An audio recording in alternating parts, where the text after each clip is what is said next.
Begin Podfix Network transmission. In 3, 2, 1. Whether you're fly fishing in a stream, getting those ankles wet, or deep in the ocean casting nets, fish nerds. Fish nerds. Fish nerds. It's a podcast. All right. Hello, fish nerds. It's your lucky day. It's National Podcast Posting Month. And today I'm joined by my old friend Joe Gugino. Joe works for Costa Sunglasses, also used to run, and still kind of runs, Why Not Fishing. Known him since the beginning of the Fish Nerds. When we first started, way back at episode 1, we knew Joe. And this is the first time I've seen him in a few years. Joe, how's it going?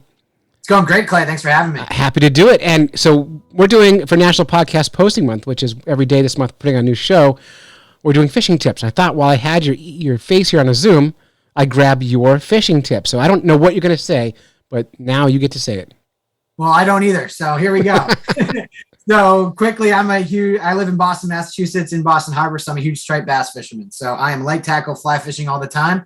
So I was trying to think which tip I'm going to give you or give to your listeners. And it's top water fishing for striped bass. So awesome. When we go fishing, that's kind of our thing. I'm super visual, super action oriented. And number one, I use it because it's effective. But number two, I use it because it's great to scout spots and cover water. So the biggest thing when people look at top water, you go out to a blitz for striped bass, you're used to casting into those fish. You see the bait fish going, which is great. But I would say the majority of the time we are throwing top waters just to cover water. Even when it looks like nothing's there, we're throwing large 2-ounce plus top watering lures. So big baits, big lures, lots of casts and lots of noise. That's fun. And do you have a go-to lure for that? Your favorite?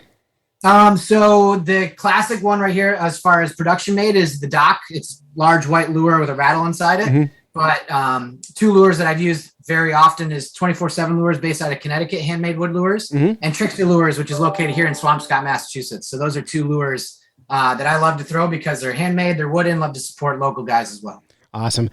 That's perfect. That's exactly what we needed for a national podcast post month. Joe Gugino of Costa Sunglasses. And here we play the outgoing theme music now. We just did a whole show together. That was easy. Awesome. Whether you're fly fishing in a stream, getting those ankles wet, or deep in the ocean casting nets, fish nerds. Fish nerds. Fish nerds. It's a podcast. Just for the halibut. Fried in a basket or broiled in a pan. Eat it raw like you're in Siam. Fish nerds. Fish nerds. Fish nerds. It's a podcast.